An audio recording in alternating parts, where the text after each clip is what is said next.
ассалому алайкум тамошобинони муҳтарам. нашри муфассали барномаи иттилоъоти ахборро мустақиман аз телевизиони Тоҷикистон манзуратон мегардонем. дар ҷаласаи навбати иҷлосияи дуюми маҷлиси намояндагони Маҷлиси Олии Ҷумҳурии Тоҷикистон даъвати шашум ки имрӯз таҳти раёсати раиси Маҷлиси намояндагони Маҷлиси Олии Ҷумҳурии Тоҷикистон Маҳмадтоҳир Зокирзода баргузор гардид, лоиҳаи Қонуни Ҷумҳурии Тоҷикистон дар бораи ворид намудани тағйирот ба Кодекси мурофиаи ҳуқуқвайронкунии маъмурии Ҷумҳурии Тоҷикистон протоколи дуюм оид ба ворид намудани тағйирот ба аҳдномаи амнияти дастаҷамъӣ аз 15 майи соли 1992. Протоколи дуюм оид ба ворид намудани тағйирот ба созишнома дар бораи вазъи ҳуқуқии созмони аҳдномаи амнияти дастаҷамъӣ аз 7 октябри соли 2002.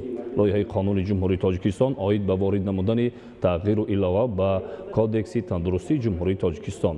лоиҳаи Қонуни Ҷумҳурии Тоҷикистон оид ба ворид намудани тағйирот ба Қонуни Ҷумҳурии Тоҷикистон дар бораи экспертизаи илмӣ ва илмии техникӣ.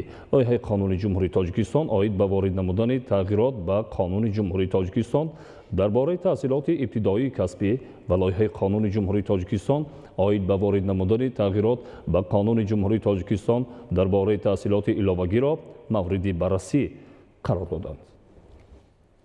ҳайати кори ҳукумати ҷумҳурии Тоҷикистон таҳти роҳбарии муовини якуми сарвазири мамлакат Давлаталӣ Саид дар шаҳру ноҳияҳои вилояти Суғд аз рафти истифодаи самараноки заминҳои назди ҳавлигӣ, бунёди иншоот ва таъсиси корхонаҳои истеҳсолӣ ба истиқболи ҷашни 30-солагии истиқлоли ҷумҳурии Тоҷикистон шинос гардид. Тафсилоти бештар дар гузориши Маҳмуд Аҳмадзода ва Дилшод Юсуфӣ. оид ба шиносҳои наздик аз вазъи зисту зиндагии аҳолӣ, рафти корҳои бунёдкорӣ ба истиқболи ҷашни 30-солагии истиқлолияти давлатии Ҷумҳурии Тоҷикистон, гурӯҳи кории ҳукумати ҷумҳурӣ таҳти роҳбарии муовини сарвазири мамлакат Давлаталӣ Саид дар шаҳру ноҳияҳои вилояти Суғд сафари корӣ анҷом дод. дар ҷамоати деҳоти ба номи Ҳайдар Усмонови ноҳияи Бобоҷон Ғафуров зеристгоҳи барқи 110 ба 6 киловолта ки беш аз 50 000 аҳолии як қисми деҳоти ҷамоати Унҷи Кулангир деҳаи Румони ҷамоати ба номи Ҳайдар Усмоновро бо барқи шиддаташ баланд таъмин мекунад ифтитоҳ карда шуд. дар идома ҳайати корӣ аз рафти истифодаи қитъаи замини назди ҳавлигӣ сокини деҳаи Кулангир Хуршид Ғафуров шинос гардиданд. аҳли оилаи Хуршид Ғафуров таъкидҳои роҳбари давлат оид ба истифодаи қитъаи назди ҳавлигӣ, таъмини оила ва бозори истеъмолӣ бо маҳсулоти кишоварзиро пазируфта, дар қитъаи назди ҳавлигӣ 8 гармхонаи хурд баҳри парвариши кабудиҳо, сабзавот бунёд намуда, дар як сол то 4 маротиба ҳосил ба даст меоранд, ки баробари таъмини оила ва бозор бароварда пешниҳоди аҳолӣ менамоянд. ва ҳоло барои давраи фасли баҳор дар гармхона тайёр кардани кӯчати помидор омодагӣ доранд. дар ин оила барои зимистонгузаронӣ аз ҳисоби дастранҷи аҳли оила ва миқдори кофӣ маҳсулоти хӯрока захира гардидааст.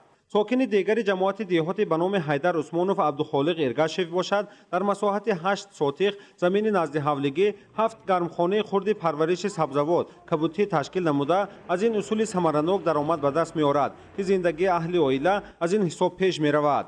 ҳамзамон гурӯҳи кории ҳукумати ҷумҳурии Тоҷикистон аз рафти бунёди корхонаҳои истеҳсолӣ ва иншооти кору хизматрасонӣ дар ноҳияи Бобоҷон Ғафуров ва дигар шаҳру ноҳияҳои вилояти Суғд шинос шуда, вусъат бахшидан ба корҳо, ҷорӣ намудани технологияи нав дар истеҳсолот, ташкили ҷойҳои корӣ бо усулҳои алтернативӣ, ташкилу ба роҳ мондани фаъолияти иншооти хизматрасонӣ ва сарфии нерӯи барқ ва роҳбарони корхонаҳои иншоот тавсияҳо доданд.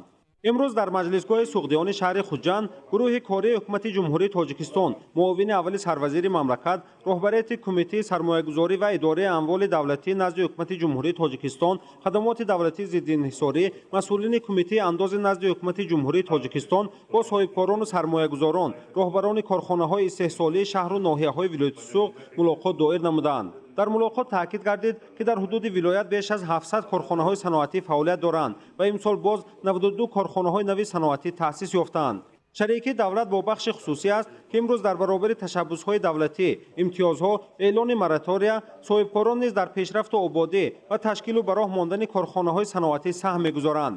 در مجلسگاه مقامات اجرایی حاکمیت دولتی ولایت سوق با اشتراک معاون اول سروزیر مملکت دولتعلی سعید، مسئولین مقامات اجرایی حاکمیت دولتی ولایت، رئیسان شهر و ناحیه‌ها، ساختارهای حفظ حقوق، راهبران شعبه و بخش‌های ناظرات انداز، شبکه‌های برق مشورت کاری دایر شد که در آن همزمان از روند ساختمان انشاءات ضروری و استقبال 30 سالگی استقلالیت دولتی جمهوری تاجیکستان، تشکیل کارخانه و کارگاه‌های استحصالی، برقرارسازی اقتدارهای موجوده و اجرای نقشه درآمد بودجه دولتی در 11 ماه سال روان نتیجه گیری کرده شد. در آن از پوره اجرا نشدن قسم درآمد بودجه دولتی، کاهش سودای خارجی و اجرای ناکفایه نقشه بنیاد و استفاده‌دهی کارخانه و کارگاه‌های استحصالی اظهار نگرانی کرده شد.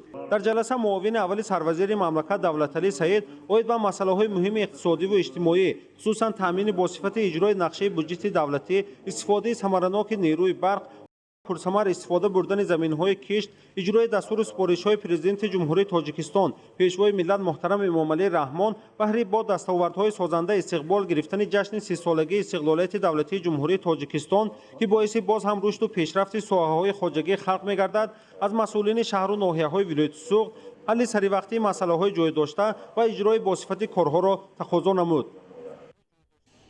با استقبال جشن 30 سالگی استقلال دولتی در ناحیه شهر نو بنیاد 442 انشاءات به نقشه گرفته شده تا امروز 305 عدد آن مورد بهره برداری قرار داده شد.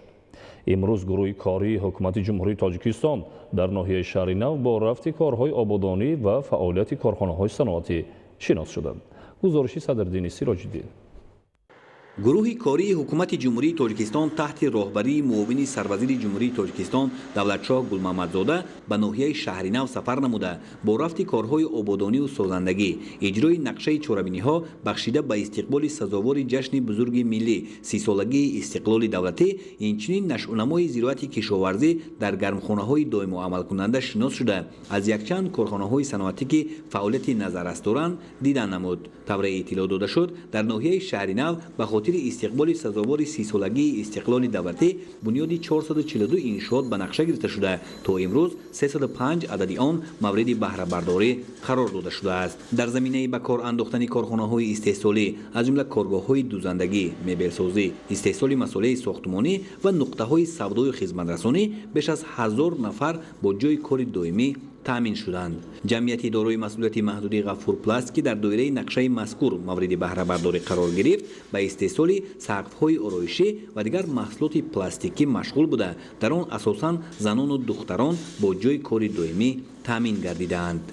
مینه‌داری خود را می‌رسانیم که ما بانوان خانه‌نشین را با کارهای دائمی تامین نموده ایستادند. کارخانه در جای استقامت ما خیلی نزدیک است و برای ما خیلی خوب است. شرایط برای کارمندان موافق بوده، آنها معاش خوب میگیرند. ما در این کارخانه و بند محصولات مشغول میباشیم و در یک روز تقریبا 60 کاربکار را بند بست میکنیم و خیلی خوشحالیم که ما بانوان خانه‌نشین را با همین جایهای کاری تامین میباشیم. دستگاه و تجهیزات کارخانه از کشورهای اروپا دسترس شدند که اساساً توسط بوق فعالیت می‌نمایند. برای تامین بوق در استحصالات دکخانه علاوه فعالیت می‌کند. گرمی نیز در حدود کارخانه توسط همین دکخانه تامین کرده می‌شود که در شرایط امروزه به نهایت مهم میباشد. زیاده از 50 نمود سقف‌های آرایشی استحصال کرده می شود. صنعت‌کنی با سرعت کشور این هدف چهارم ملی می باشد.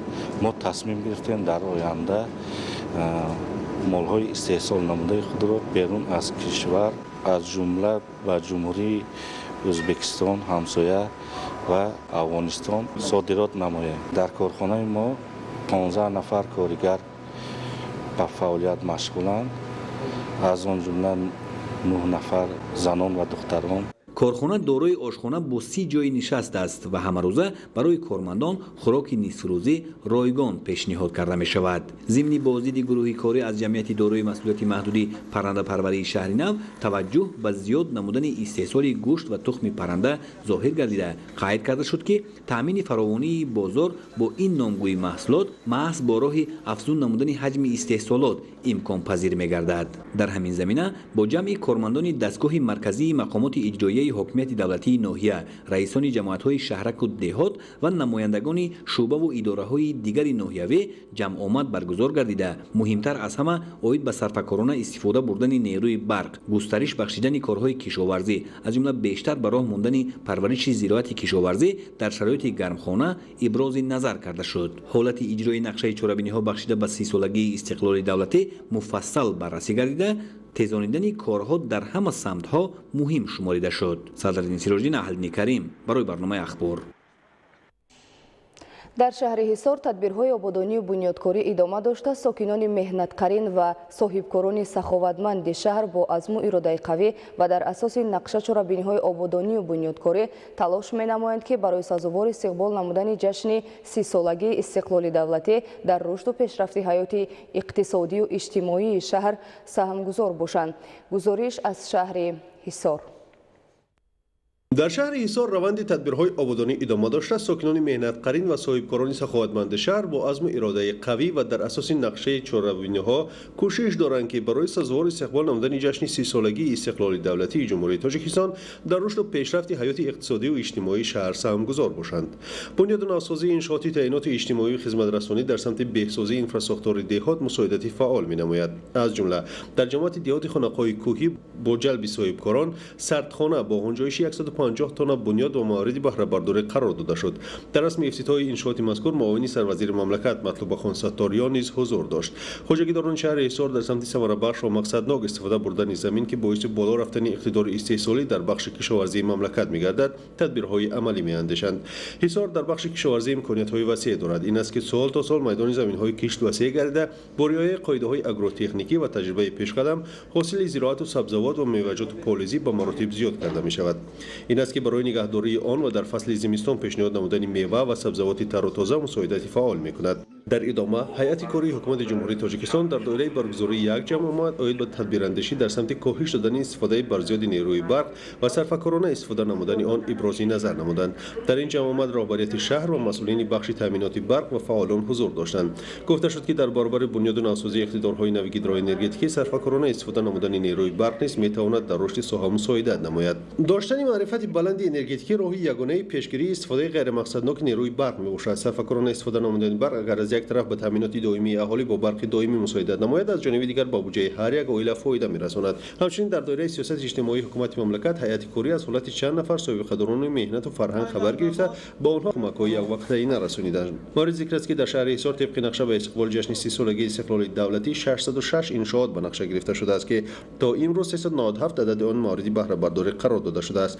در همین زمینه در جماعت دهات اوریان شهر با سهم اشخاص سخاوت پیشه در نزد مؤسسه تحصیلات میانه عمومی دهه 7 تپه سیمخانه ایلوگی بنیاد کرده شده است که برای 80 نفر پیش بینی شده است. مورد ذکر است که در نتیجه توجه خاصه حکومت مملکت به ساحه معارف در همه شهر و ناحیه‌های مملکت چنین اقدام‌های بنیادکاری انجام داده شده مرحله به مرحله مشکلات موجوده برطرف کرده می شود.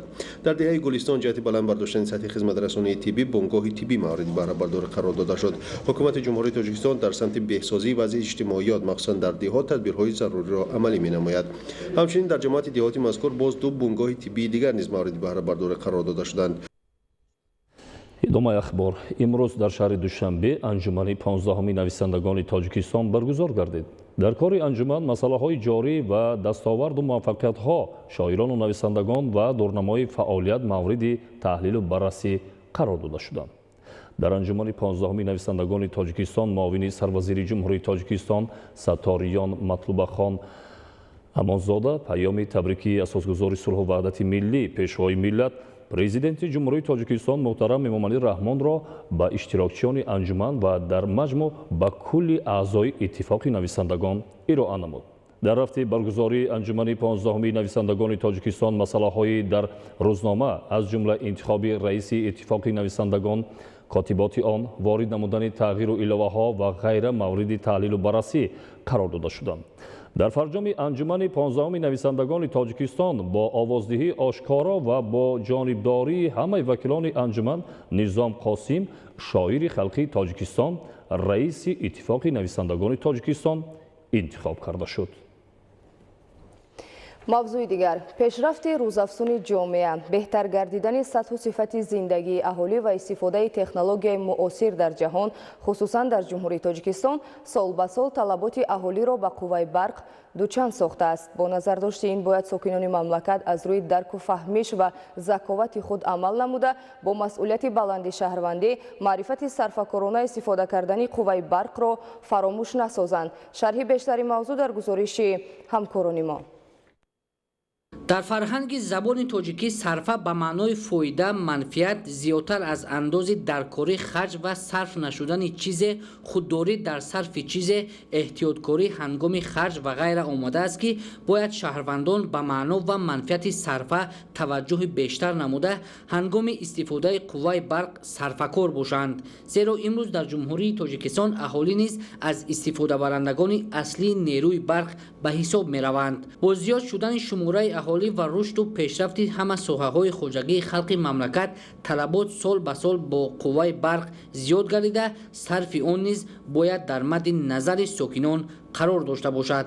сарфаю сариштакорӣ пеш аз ҳама дар оила аз занону бонувон манша гирифта, дар оянда фарзандон дар ҳамин рӯҳия тарбия меёбанд. дар як ҳавлӣ 3 оила ҳастанд. аз таҷҳизотҳои барқӣ истифода мебурдем. хушбахтона сокинон бо оби гарм таъмин ҳастанд. аз ин бармеояд ки ҳангоме ки мо аз таҷҳизотҳои барқӣ хонагармкунӣ истифода мебурдем, маблағи зиёдро мо сарф мекардем. ҳамчун зан, модар ба ҳама тавсия медиҳам ки сарфаи сариштакориро аз даст надиҳанд. ба фарзандон, ба келино ҳама вақт тавсия медиҳем ки сарфакориро аз даст надиҳанд, қувваи барқро сарфа намоянд. имрӯз вақти он расидааст ки сокинон аз таҷҳизоти каммасрафи барқӣ истифода бурда, аз харҷи безарурату беҳудаи барқ ки бештар ба буҷаи ҳар оила зарари иқтисодӣ ворид месозад, даст кашанд. ҷиҳати даромади хуби техникӣ нигоҳ доштани изгоҳҳои барқҳамикунанда аз истифодабарандагон эҳтиромона хоҳиш карда мешавад ки оиди истифодаи қувваи барқ ба эҳтиёт бошанд, ба ҳолатҳои ғайриқонунӣ истифода бурдани қувваи барқ роҳ надиҳанд, сарфакорона қувваи барқро истифода бурда маблағи қувваи барқро сари вақт пардохт намоянд. сариштакорона истифода бурдани қувваи барқ ва пардохти саривақтии ҳаққи истифодаи он нишонаи маданият ва масъулияти баланди шаҳрвандии ҳар сокини кишвар буда, кори муназзами шабакаҳои барқӣ ба он вобаста аст. ғайримақсаднок истифода кардани нерӯи барқ ва талафоти он зарар ба буҷаи давлат ва ҳар хонадон аст. нуриддини Қурбон, Раҷабалии Маҳмадалӣ, Фитрат Аламов барои барномаи ахбор. дар натиҷаи гузаронидани санҷиши муштараки мақомоти қудратӣ ва масъулини соҳаи энергетика дар шаҳри Душанбе ҳолатҳои ғайримақсаднок истифода шудани нерӯи барқ аз ҷониби аксар соҳибкорон ошкор карда шуд. гузориши хабарнигорони мо. аз ҳисоби вазорату идораҳои дахлдор дар тамоми минтақаҳои кишвар гурӯҳҳои корӣ оид ба истифодаи сарфакоронаи нерӯи барқ роҳандозӣ карда шуд. дар ин замина бо дастури роҳбарияти мақомоти иҷроияи ҳокимияти давлатии шаҳри Душанбе низ аз ҳисоби сохторҳои ҳифзи ҳуқуқ ва ниҳодҳои зертобеи барқи тоҷик ва вазорати энергетика ва захираҳои об дар назди раёсати вазорати корҳои дохилӣ дар шаҳри Душанбе гурӯҳҳои корӣ оид ба бурдани корҳои фаҳмондадиҳӣ дар байни аҳолӣ, ошкор сохтани ҳолатҳои беҳисобкунаки барқӣ, истифода бурдани нерӯи барқ ва рӯёндани қарзҳои калонҳаҷм аз ҳисоби муштариён таъсис дода шуда, аз ҷониби гурӯҳҳо ҳамарӯза корҳои санҷишӣ гузаронда шуда истодааст. таҳлилҳо ва омори расмии натиҷаи фаъолияти 10 рӯза ки дар рафти пешбурди корҳои санҷишӣ ба даст омаданд нишон медиҳанд ки баъзе аз шаҳрвандон дар коргоҳу мағоза, дукону нонвойхона, самбусахонаву сехҳои истеҳсолӣ ва манзили истиқоматӣ бо роҳи ғайриқонунӣ ва беҳисобкунаки барқӣ нохилҳои барқиро насб ва ба истифодаи ғайриқонунии қувваи барқ ба истилоҳ ба амали нангини барқдуздӣ даст мезананд. дар натиҷа ин омил боиси талафоти нерӯи барқ ва ба миён омадани нобаробарӣ дар таъмини он ба аҳолӣ гардидааст. гурӯҳҳои кории милитсияи пойтахт дар натиҷаи ба роҳ мондани корҳои фаҳмондадиҳию санҷишӣ ва оперативию назоратӣ давоми 10 рӯзи охир 159 ҳолати барқдуздӣ ва беҳисобкунаки барқӣ истифода бурдани қувваи барқро ошкор ва аз ин ҳисоб зарари ба буҷети давлат расонда шударо дар ҳаҷми зиёда аз 600 000 сомонӣ муайян намуданд. дар натиҷа нисбати ҳар як далели ошкор гардида санадҳои расмии тартиб ва барои баррасӣ ба хадамоти дахлдор ирсол карда шудааст. воқеан масъалаи басо ташвишовар ва нангин аст ки баъзе тоҷирону савдогарон ва шаҳрвандони алоҳида ба хотири ба даст овардани маблағи муфт ба таври ғайриқонунӣ ноқилҳои барқро пайваст намуда нерӯи барқро ғайриқонунӣ ва берун аз ҳисобкунаки барқӣ истифода мебаранд ки ин амали ғайриқонунӣ ва хиёнаткоронаи онҳо боиси вайрон ва халал ворид сохтан ба истиқлолияти энергетикии кишвар маҳсуб мешавад. чунончи дар натиҷаи пешбурди корҳои санҷишӣ муайян карда шуд ки шаҳрванд Назаров Хушнуд соли таваллудаш 1992 дар нонвойхонаи худ воқеъ дар кӯчаи Пахтакори ноҳияи Сино ҳангоми пухтани нон аз спиралҳои тафсони худсоз истифода бурда нерӯи барқро берун аз ҳисобкунаки барқӣ пайваст кардааст. зимни санҷиш ошкор карда шуд ки нонбурда ба миқдори 14374 киловатт-соат нерӯи барқро истифода бурда ба буҷаи давлат ба маблағи 32649 сомонӣ зарар расондааст. инчунин зимни санҷиш дар кӯчаи Зайнаббибии ноҳияи Исмоили Сомонӣ муайян карда шуд ки шаҳрванд Маҳмадов Ҷамшед соли таваллудаш 1991 дар манзили истиқоматиаш муддати зиёд ба воситаи ноқилҳои алоҳида қувваи барқро бо роҳи пинҳонӣ ва берун аз ҳисобкунаки барқӣ истифода бурдааст ки қувваи барқи истифодашуда 44496 киловатт-соатро ташкил медиҳад. ном бурда бо содир намудани ин амали ғайриқонунияш ба буҷаи давлат ба маблағи 10,000 сомонӣ зарар расондааст. ба ин монанд роҳбарияти ҷамъияти дорои масъулияти маҳдуди Ширинтоҷ ки ба истеҳсоли ширинӣ, тушбера ва дигар намуд маҳсулоти хӯрока машғул аст, дар асоси маслиҳати пешакӣ бо барқчии корхонаи воҳиди давлатии ҷумҳуриявии захираҳои моддӣ Нуров Абдурасул ки ҳарду коргоҳ дар як суроға ҷойгиранд тариқи як адад ноқили сефаза муддати 1 солу 6 моҳ барқро ба таври дуздӣ ва аз ҳисоби корхонаи воҳиди давлатии ҷумҳуриявии захираҳои моддӣ ба ширкати Ширинтоҷ интиқол медоданд. айни ҳол барои муайян намудани зарари расонидашуда корҳои санҷишӣ аз ҷониби хадамоти назорат дар соҳаи энергетика идома дошта тибқи арзёбии пешакии мутахассисони соҳа зарари ба буҷет расондашуда зиёда аз 100,000 сомониро ташкил медиҳад. илова бар ин давоми 10 рӯз аз 10 декабр инҷониб аз ҷониби гурӯҳҳои кории милитсияи шаҳри Душанбе дар якҷоягӣ бо сохторҳои марбутаи мақомоти иҷроияи ҳокимияти давлатии шаҳри Душанбе зимни бурдани корҳои фаҳмондадиҳӣ аз ҳисоби қарзҳои калонҳаҷми корхонаву муассиса ва манзилҳои истиқоматии шаҳрвандон наздики 3 миллион сомонӣ рӯёнида шуда зимнан аз шаҳрвандон истифодаи бамаврид ва сарфакоронаи қувваи барқ талаб карда шуд. зеро истифодаи оқилонаву мақсаднок ва саривақт пардохт намудани ҳаққи истифодаи қувваи барқ аз ҳар як шаҳрванд масъулияти ҷиддиро талаб менамояд. дар шаҳру ноҳияҳои вилояти Хатлон гурӯҳҳои корӣ таъсис ёфта дар якҷоягӣ бо мутахассисони назорати давлатии энергетикӣ дар шаҳру ноҳияҳои минтақаи Бохтар дар байни аҳолӣ корҳои фаҳмондадиҳӣ анҷом дода роҷеъ ба сарфакорона истифода бурдани нерӯи барқ дастуру тавсияҳо медиҳанд. аз вилояти Хатлон Абдурозиқи Азиз гузориш медиҳад. гурӯҳҳои корӣ аз мақомоти иҷроияи ҳокимияти давлатии вилояти Хатлон ва мутахассисони раёсати назорати давлатии энергетика дар гурӯҳи шаҳру ноҳияҳои Бохтар ҳангоми анҷоми корҳои фаҳмондадиҳӣ ва рейди муштарак қоидавайронкуниҳои истифодаи нерӯи барқро дар марказҳои савдову тиҷорат ва нуқтаҳои хизматрасонии маишии иҷтимоии шаҳри Бохтар ошкор ва ба қайд гирифтанд. дар мағозаҳои азим ва анас ки маводи хӯрокворӣ ва шириниҳо мефурӯшанд бепарвоёна дар рӯзи равшан тамоми лампаҳои дохили мағоза ва ҳатто беруни дуконро низ гирён карда бе дилсӯзӣ аз қувваи барқ истифода мекарданд. чунин дукондорон сарфаҷӯии энергияро нодида гирифта чандин баҳонаҳо пеш меоранд.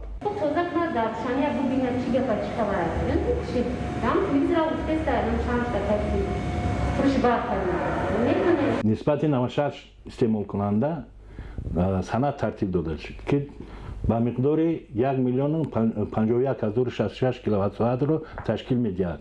طور معلوم شد با وجود ترتیب دادن سند و معین کردن جریمه ها بعضی تاجران و صاحب ملکان به دلسوزی و بی‌پروایانه از تمام نمود تجهیزات گرمی دهنده استفاده کرده هم در داخل و بیرون انشاءات لامپ ها را نیز فروزان می نمایند. در مغازه خوراکباری عظیم در داخل جای نگهداشت قندها نیز 3-4 لامپ را گریان کردند که به انصافی در استفاده نیروی برق ارزیابی می شود. در دیگر دکان و نقطه های سودانی صاحبانشان در استفاده برق بی‌مسئولیتی ظاهر کرده تنها در اندیشه روشنی و گرمی دکان های خویشند. در کوچه به نام صدرالدین عینی شهر بختر انیقترش در کارگاه فروش استحصال تونوکه و مصالح بامپوش بیناها در روز روشن بیش از 10 عدد لامپ ها را فروزان گذاشتند. به اندیشه این صاحبکاران در صورت خاموش بودن لامپ ها گویا میزاجان چنین میپندارند که این نقطه های خدمت رسانی فعالیت ندارند و یا درشان بسته است. در صورتی که شبانه روزی راجع به صرفه‌جویی انرژی و دلسوزانه استفاده بودن نیروی برق اندیشه ها رسانه‌ای گردیدند، نباید ساکنان در این مورد بی‌طرف باشند. تنها چندی از صاحبکاران با ننگ و ناموس بعد از مراجعت متخصصان نظام فعالیت خود را با دیگر نوع‌های سوزشواری به راه مانده کار خویش را ادامه بخشیده ایستادند. همین آمپزخانه را 2 هفته پیش اومده توصیه دادیم برای با دیگر نمود سوزشواری الटरनेटिव گذاشتنشان، یعنی بیانگیشت هم مردک گفتهای ما را گپهای ما را رد نکرده 2 هفته شد باز بر انگیشت کار و فعالیت کرده ایستادند. در همین دکان ما 4 تندره همش با انگیشت است. ما همین را 4 سال میشه 4 سال اینجا نیم هم خیلی استفاده برده استیم.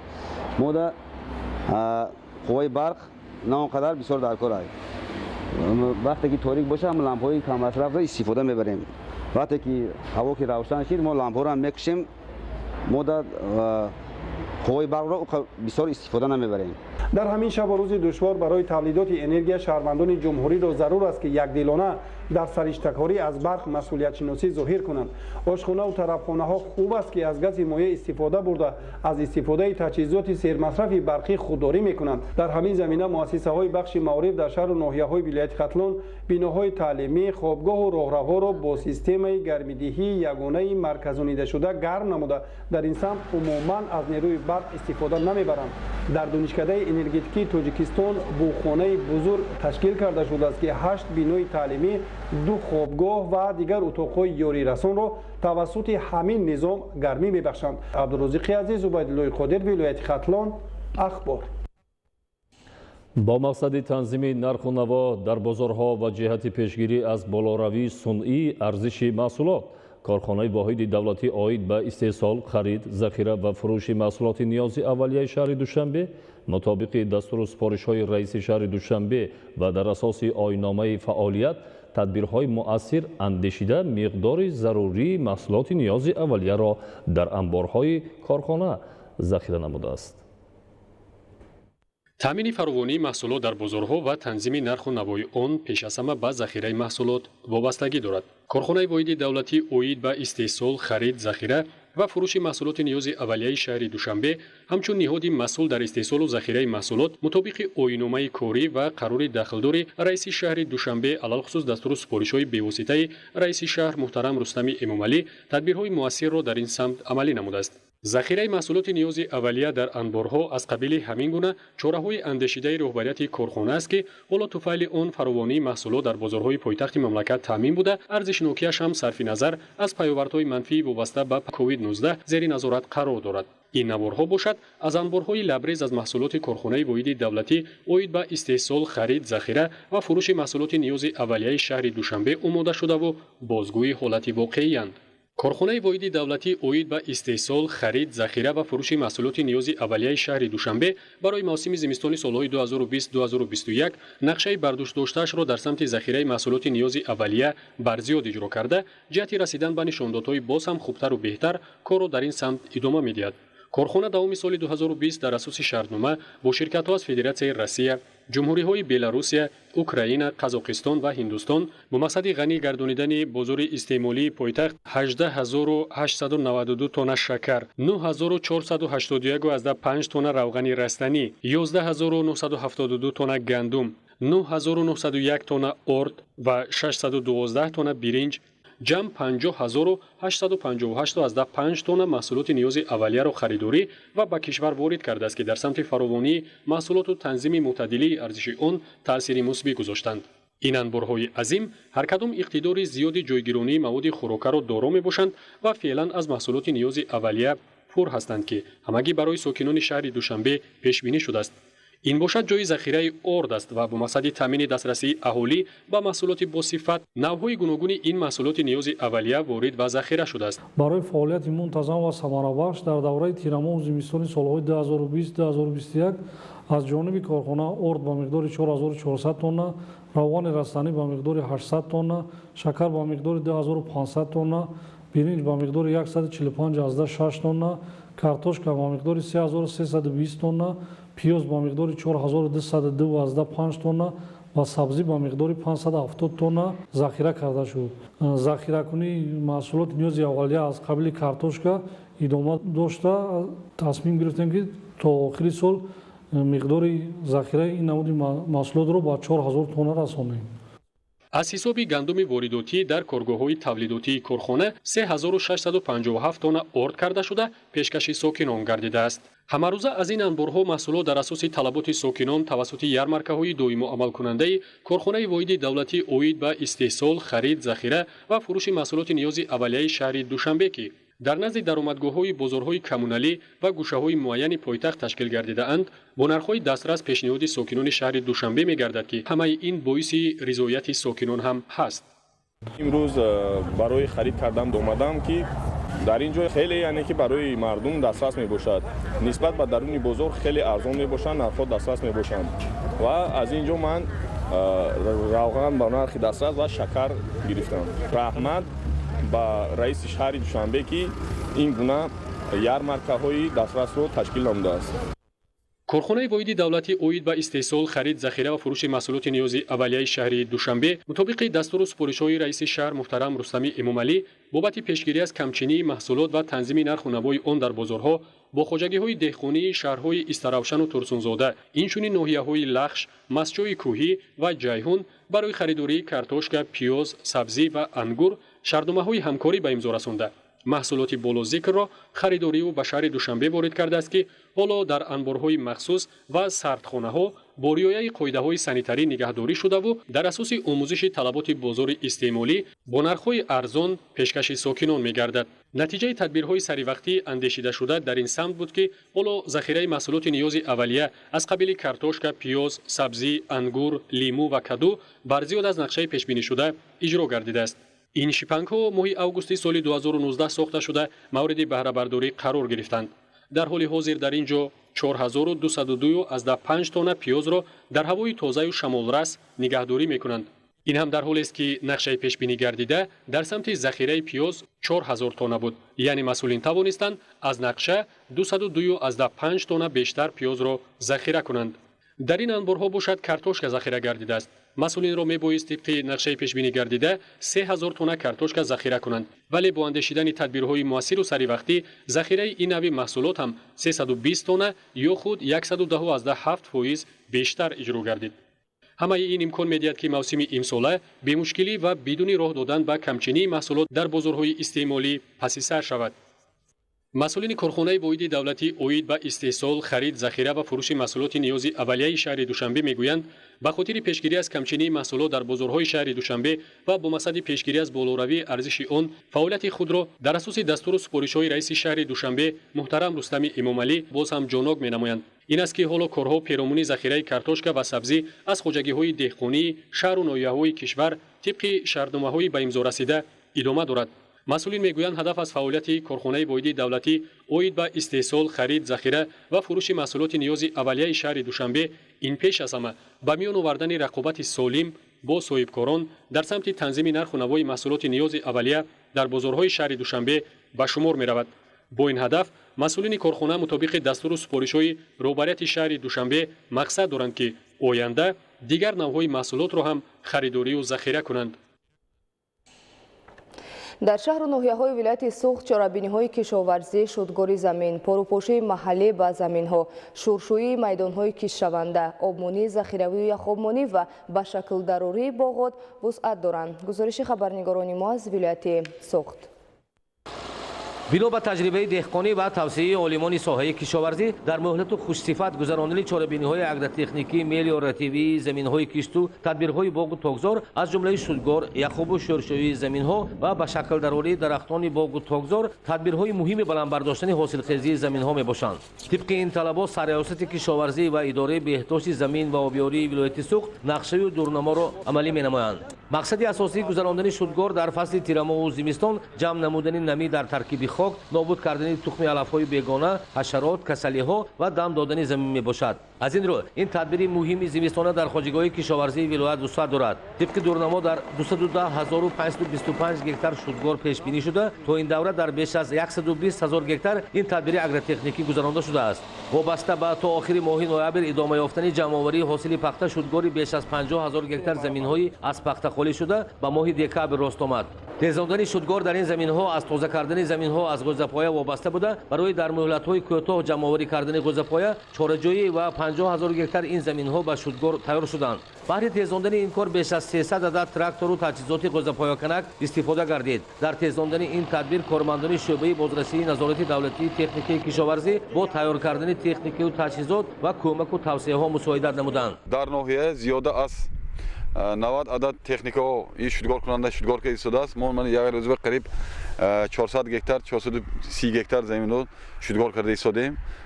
کشاورزان در اساس تجربه چندین ساله و توصیه‌های عالمان ساحه به چاره‌بینی‌های اگرو ملیوراتیوی، شورشویی و یخابمانی دقت جدی می‌دهند. بخصوص در ولایت بعد شدگاری زمین‌های از پخته خالی شده شورشویی زیاد کرده شد. زیرا بنا به سنجش حالت خاک زمین‌های درجه شوریشان گوناگون اساساً در منطقه‌های پخته‌کاری واقعاند. در ناحیه باباجان غفورov در بیش از 570 گکتار شورشویی عملی شده است که بیش از 115% نقشه است. این تدبیر در خواجگاه‌های شهر کونیبادام، ناحیه‌های جبار رسول و سپیتامین حجم اساسی را تشکیل می‌دهد.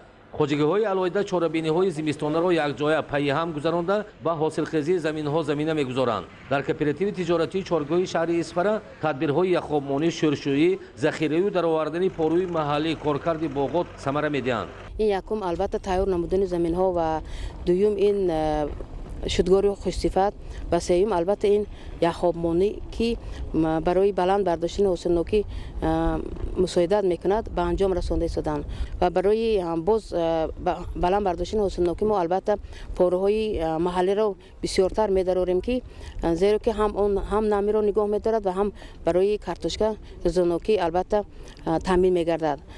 در مجموع در خواجگاه‌های کشاورزی ولایت سوخت در بیش از 850 گکتار شورشویی قریب 8000 گکتار یخاب مانده، 120000 تن پارو ذخیره و 107000 تن به زمین‌ها درآورده شده است. بنا به توصیه عالمان ساحه و تجربه یخابمانی در زمین‌های کشت عامل مهمی نیز کردن تخمی علف‌های بیگانه، حشرات و کسلی باشد. یخاب در باغ و تاکزار برای دیر بیدار شدن درخت و تاکزار و ایمنی از خنکی‌های دوره اولی بهار ضرور است. به شکل ضروری درختان باغات در دوره زمستان برای دراز عمری آنها ثمره باغ‌ها و صفت میوه با توصیه عالمان و متخصصان ساحه گذرانده می شود. باغداران ولایت این کار اگرتکنیکی و سانیتری را در روزهای حرارت مساعد زمستان وسعت می‌بخشند. روزالی رحمان، الیاس باباجان، ولایت سوخت، اخبار. در ناحیه کوشانیان امروزها ساکنان در برابر کارهای صحرایی جمع‌آوری کردن حاصل کشت تکراری، شدگار و کشت زراعت تیرماهی و بروقتی و با شکل ضروری باغات همزمان تدبیرهای نهالشینانی و کبودیزارکنی را وسعت بخشیده به موسم حشر وسعت می‌بخشند. گزارش خدایداد راجع و اسکندری سعید. با نظرداشت موسم مساعد نهالشینانی و کبودیزارکنی و انجام دیگر کارهای صحرایی در ناحیه کوشانیان تدبیرهای دسته‌جمعانه سازندگی تشکیل کرده شده در همه جماعت‌های شهرک و دهات ناحیه ساکنان با تازه و آزاده نمودن کوچه و راهروها نزد بینای کارخانه و اداره‌ها و دیگر مکان‌های جمعیتی با شینانیدن گل و بوته‌های آرایشی حصه‌گذاری می‌کنند. این نوبت در روز استراحتی بیش از 2000 نفر ساکنان و کارمندان کسب و کار گوناگون در 5 جماعت شهرک و دهات ناحیه به حشر سازندگی برآمده برابر نرم نمودن بخی درختان، شنانیدن نهالان سایه‌افکن و آرایشی، تازه کردن جوی و نهرها و دیگر عملهای مربوط به بهداشت محیط زیست مشغول گردیدند. طبق نقشه در مرکز ناحیه جماعت شهرک اسماعیل سامانی و جماعت دهات مهنت‌آباد حشرچیان در شفت راه ماشینگرد و نزد کارگاه و اداره ها با توصیه متخصصان ساحه نهالان سایه‌افکن و همیشه سبز و گل و بوته‌های آرایشی شنانیدند که روند زیل در آینده بحر سرسبز و خرمی حدود ناحیه مساعدت می‌نماید. قابل ذکر است که طبق ارزیابی متخصصان شنانیدن درختان به سالمگردانی محیط اکولوژی تاثیر مثبت گذاشته، علاوه بر این حسن کوچه و خیابان‌ها را می‌افزاید و به انسان روحیه می‌بخشد. در ادامه چهاربینی امروزه آبادانی، ساکنان در جماعت شهرک بستان قلعه، ثروت استقلال و دهات زرگر عملهای سبزکاری را وسعت بخشیده با شنانیدن صدها بیخ نهال و مقدار زیاد گل‌های رنگارنگ موسمی در نزد منزل‌های استقامتی، کوچه و راهروها و شفت راه ماشینگرد حصه مناسب خود را در تدبیر امروزه نهالشنانی و کبودیزارکنی گذاشتند. کنان خواجگی تخمی پروری حاصلات چون دیگر ساکنان ناحیه به حشر دستجمعانه برآمده در مقیاس دهه 1000 دانه توت و 500 دانه نیالهای سایه‌افکن شناندند. شرکت کنندگان چهاربینی نهالشنانی وابسته به طلبات همزمان در موضع‌های معین توت و دیگر نهالان میوه‌دهنده شنانیده بیخ درختان سالهای قبل شنانیده شده را نرم نمودند که این عمل بهر سبزش و نشأونمای بعدی نهالان از اهمیت خالی نیست. ساکنان گذراندن کشتی تیرماهی و بروقتی را نیز وسعت میبخشند.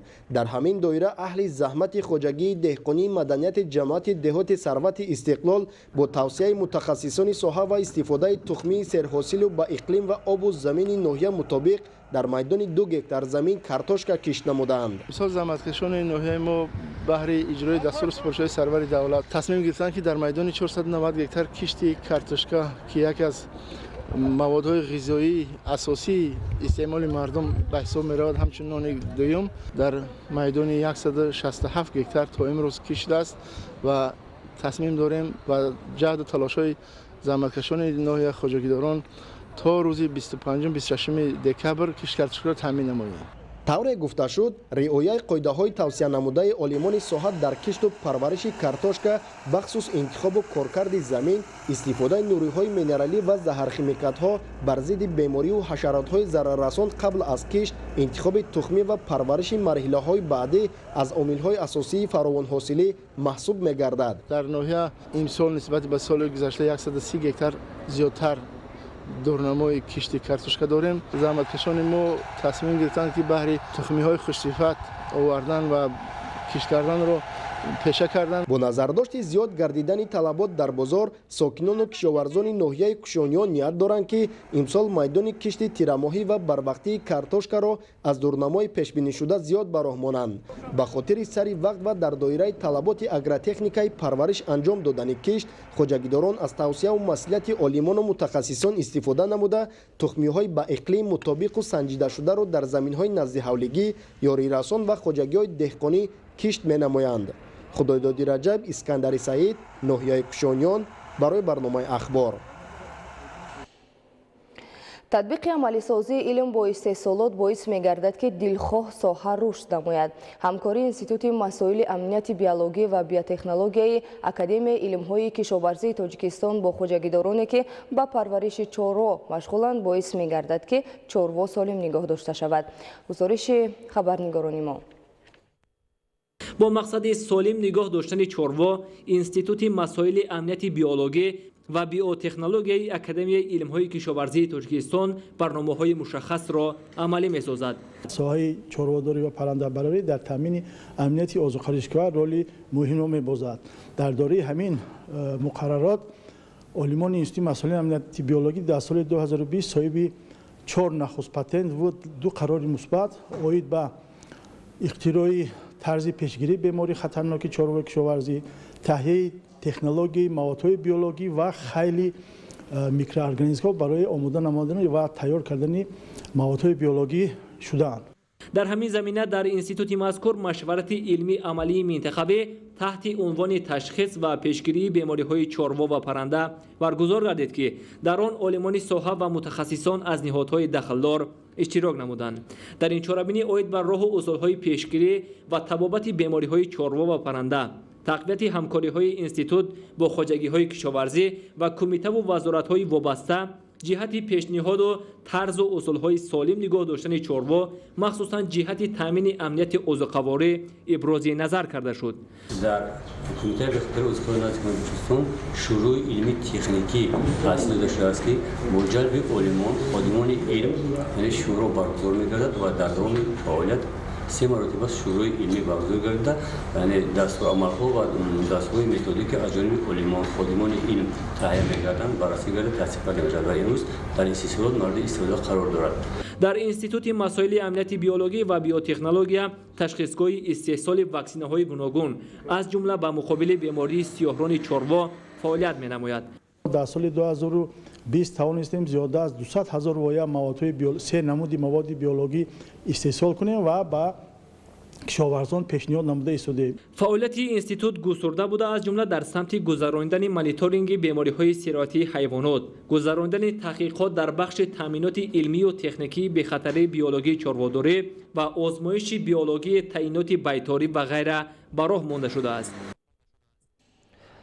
در اساس نقشه مکمل و اجرای هدف‌های استراتژی که در نزد حکومت جمهوری تاجیکستان گذاشته شده است، صنعت موقع کلیدی دارد.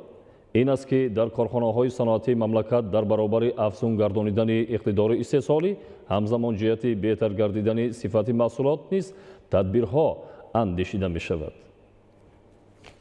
ҷумҳурии тоҷикистон баъди ба даст овардани истиқлолияти давлатӣ устуворона ба роҳи рушд қадам ниҳода мушкилоту монеаҳое ки дар ин самт мавҷуд буданд бартараф намуд. саноатикунонию босуръати мамлакат низ аз ҷумлаи чунин тадбирҳо маҳсуб ёфта бунёду навсозии иқтидорҳои нави саноатӣ дар ин самт мусоидати фаъол намуданд. ду ширкати истеҳсолии мамлакат, ҷамъияти дорои масъулияташ маҳдуди корхонаи муштараки силкоат боя ва ҷамъияти дорои масъулияташ маҳдуди ваҳдат дар озмуни иттиҳоди давлатҳои мустақил барои дастовардҳо дар соҳаи сифати маҳсулот ва хизматрасонӣ ғолиб омаданд. ҷоизаи озмун ба ғолибон дар доираи ҷаласаи 58-уми шӯрои байнидавлатӣ оид ба стандартизатсия, метрология ва сертификатсия давлатҳои аъзои иттиҳоди давлатҳои мустақил ки ба таври видеоконференсия доир гардид дар агентии Тоҷикстандарт тақдим шуд.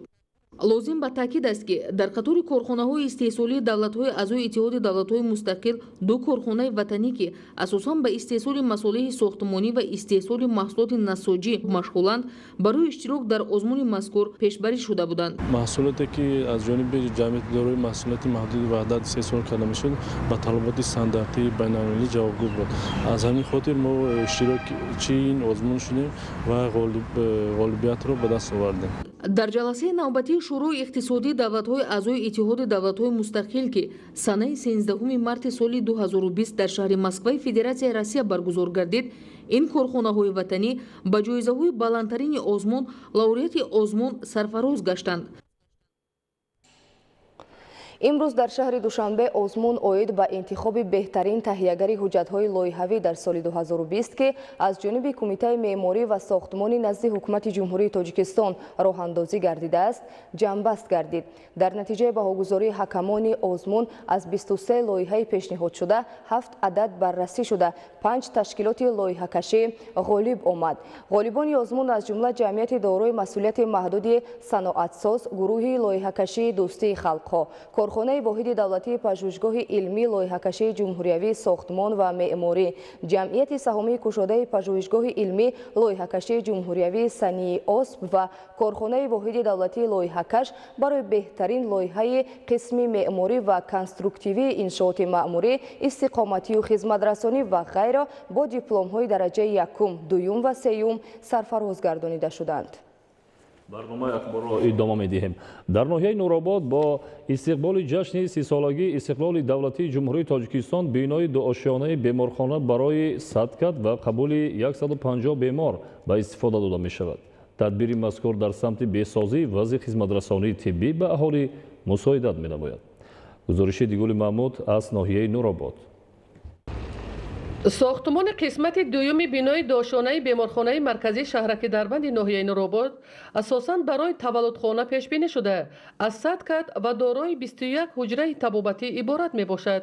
дар ин бинои нави замонавӣ ҳамзамон барои қабули 150 нафар бемор 16 ҳуҷраи корӣ бунёд шуда истодааст то шароити кори табибон ва сатҳу сифати хизматрасонӣ барои дардмандон боз ҳам беҳтару хубтар шавад. بینای مؤسسه تندرستی اساساً از حساب مبلغ‌های وزارت تندرستی و حفظ اجتماعی اهالی در پرتو رشد اصلاحات ساحه در شهرک دربند مرحله به مرحله بنیاد شده ایستاده است. عین حال کارگران کارهای ساختمانی را از روی نقشه پیش بینی شده در آشیانه یکم و دوم بینای دوم بیمارخانه اجرا کرده ایستادند. تا همین دوره سال جاری کارهای ساختمان اساسی پوره به انجام رسیده. کارگران به نصب خطهای برق و آب، شبکه‌های گرمدهی و رنگ‌وبارکنی داخل کابینت حجره‌های طبابتی مشغول می‌باشند. با گفت مهندس انشاءات تندرستی، کارهای باقی مانده در آشیانه یکم و دوم بنا و دیگر کارهای آبادانی در عرفه انجامیابی قرار داشته. بنا به استقبال جشن 30 سالگی استقلالیت دولتی جمهوری تاجیکستان به استفاده داده می شود. با استفاده دادن بنای نوی تولدخانه و فراهم آوردن شرایط‌های زمانوی، سطح و صفت خدمت رسانی باز هم بهتر و خوبتر می گردد. ایدیگولی محمود، دودرجان میرزازاده، برای برنامه اخبار از ناحیه نوروباد. در شهر ریازان فدراسیون روسیه با مساعدت جمعیت تاجیکان روزهای فرهنگی برگزار گردید. در این تدبیر فرهنگی هموطنان ما رسم و آیین و عنعنه‌های ملی را به نمایش گذاشته برنامه رنگین کنسرتی دایر نمودند. گزارش محمد علی سفر و خورشیدی سید احمد. روزهای فرهنگی تاجیکان در شهر ریازان فدراسیون روسیه تحت عنوان همکاری‌های فرهنگی همچون عامل تشکل مناسبت‌های روسیه و تاجیکستان در دایره لایحه منطقوی دو فرهنگ یک جهان برگزار گردید. در چارابینی مذکور نمایندگان وزارت کارهای منطقه‌ای و سیاست اطلاعاتی ولایت ریازان و راهبران سازمان‌های جمعیتی خلق و ملت‌های مسکون این منطقه فدراسیون روسیه شرکت نمودند. قبل از برگزاری تدبیر فرهنگی در صحن قصر فرهنگی شهر ریازان نمایش سر و لباس، سوزانی و هنرهای مردمی ملی به نمایش گذاشته شد. در چارابینی ضمن سخنرانی نمایندگان سفارت جمهوری تاجیکستان در فدراسیون روسیه، کنسولگری و نمایندگی وزارت مهنت، مهاجرت و شغل اهالی جمهوری تاجیکستان در فدراسیون روسیه اظهار اندیشه کرده برگزاری این چارابینی را در تحکیم مناسبت‌های فرهنگی تاجیکستان و روسیه مهم و سریوقتی ارزیابی کردند. این چارابینی فرهنگی در دایره چارابینی‌های معرفتی جمعیتی در پیروی به هدایت‌های اساسگذار صلح و وحدت پیشوای ملت محترم امامعلی رحمان بابت ترغیب ارزش‌های فرهنگی ملت تاجیکستان صورت می‌گیرد. زیرا پیوسته جشن و عیدهای ملی و دولتی تاجیکستان عزیز و کشور اقامت را در ولایت ریزان پیوسته برگزار می‌نماید.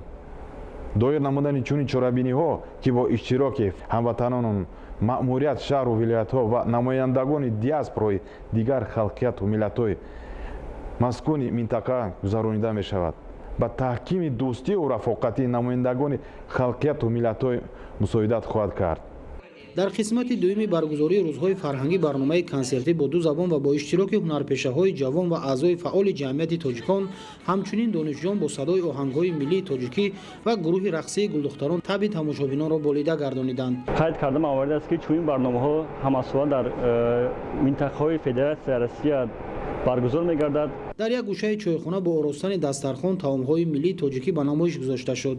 برگزاری روزهای فرهنگی تاجیکان شهر ریازان امکان فراهم آورد که نمایندگان خلق و ملت‌های مقیم این منطقه فدراسیون روسیه با تاریخ و فرهنگ، رسم و آیین و عنعنه‌های یکدیگر از نزدیک شناسایی پیدا نمایند. محمد علی سفر، خورشید سید احمد از شهر ریازان فدراسیون روسیه برای برنامه اخبار.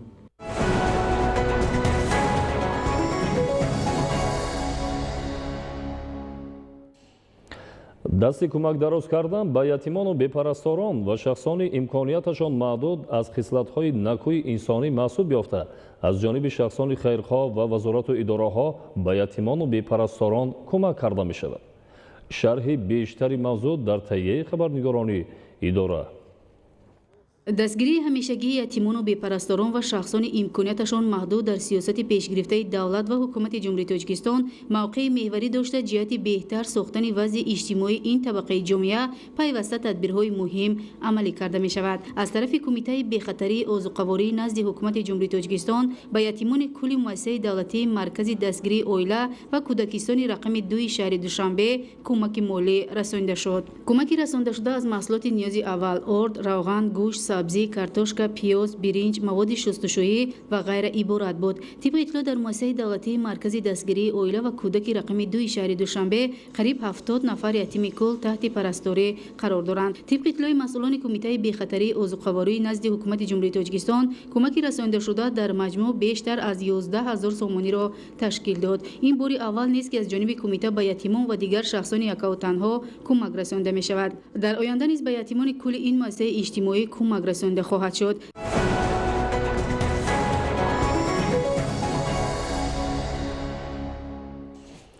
بینندگان گرامی، نشر مفصلی برنامه اطلاعاتی اخبار به انجام رسید. با شما زندگی آباد و آسایشته را تمنا داریم. با برنامه‌های تلویزیونی تاجیکستان بمانید.